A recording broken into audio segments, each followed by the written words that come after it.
Hi everyone and welcome back to Evocative Scents. I will be sharing my thoughts on the Rasasi Hawas Ice, one of the newer releases. Of course, now a Hawas Black is also present, and since the price has dropped a bit for the Rasasi Hawas Ice, should you consider it? And is it worth buying right now? And is it a groundbreaking fragrance that you must have in your collection or not? That's what I am going to discuss in this video. If you are watching my videos for the first time, do consider subscribing to this channel, and while you are there, hit that notification bell as well. Hopefully till the end of the video you will get the information you desire to seek from this video.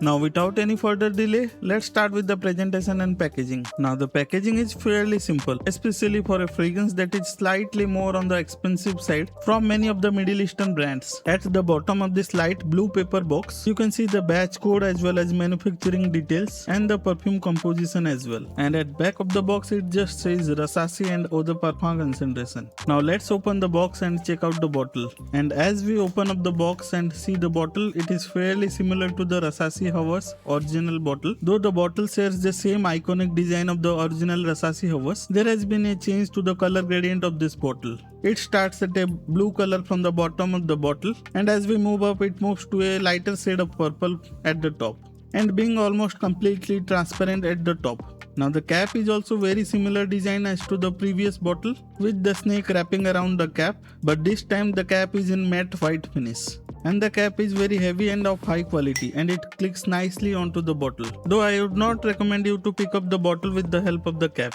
At the left there is a 2016 Paco Rabanne Invictus bottle, which I will discuss later in this video. Let's take a quick look at the atomizer as well.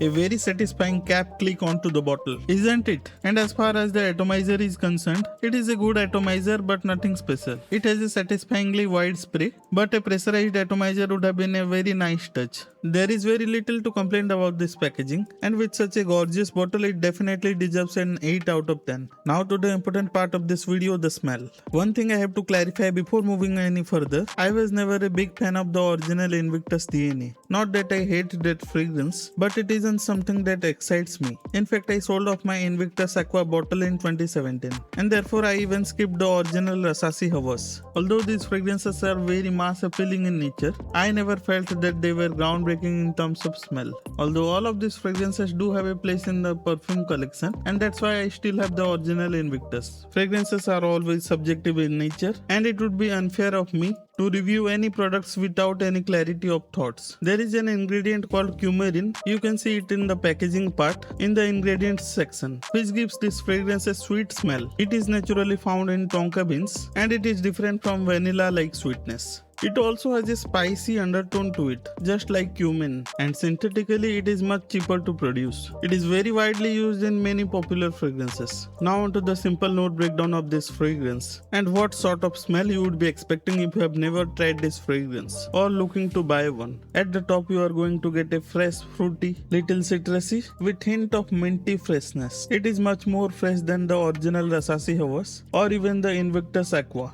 This fragrance will remind you of many aquatic blue fragrances. While the original Hawas had a soapy nature to it, and so did the Invictus and Invictus Aqua as well. But in this case the soapiness is toned down a lot more. So what you are going to get at the top is aquatic, fresh, citrusy, little bit of fruitiness and little bit of sweetness at the beginning.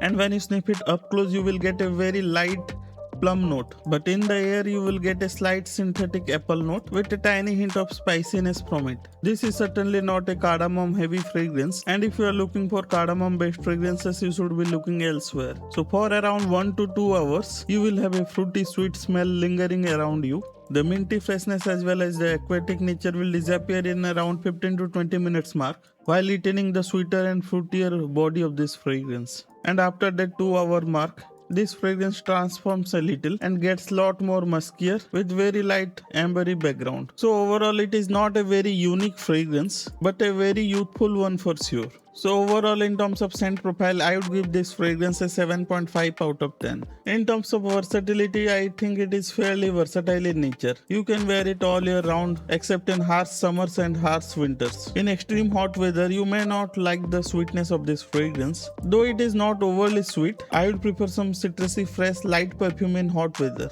However, I don't feel that this cologne is an excellent option for mature people. Not that you can't rock it, but I feel that there are other better options available out there. So overall, in terms of versatility, I would give it a solid 8 out of 10. Now finally onto the performance aspect of this fragrance. In terms of fresh fragrances, it performs better than average. With projection of 1 to 1.5 hours and longevity of 6 hours. Overall, for a fresh fragrance, I would give this a solid 7 out of 10. Among the Rasasi Hawas Invictus Aqua and the original Paco Rabanne Invictus, I find the Hawas Ice to be my favorite. However, considering the price, if I had to start my collection right now, then I would have looked at other options out there, because this scent profile is not very high in terms of rank in my choice. But this can absolutely be your favorite fragrance. And since this is a very mass appealing and compliment getting fragrance, younger people may appreciate this fragrance a bit more. So combining all the previous rating as well as the price, I would give this fragrance a solid 7.5 out of 10. And personally, I would not lose my sleep over this fragrance. And I love the bottle more than the fragrance itself. But if you love mass appealing fresh sweet fragrance, then definitely give this fragrance a try. You won't be disappointed with this fragrance. And if you have tried the original Rasasi Hawas or the Hawas Ice, or for that matter Paco Rabanne Invictus or Invictus Aqua, what are your thoughts about them? Do let me know in the comment section down below. If you like this video, hit that like button, and if you love fragrance related content, hit that subscribe button as well. And I will meet you in my next video. Till then, stay safe and as always, stay honest.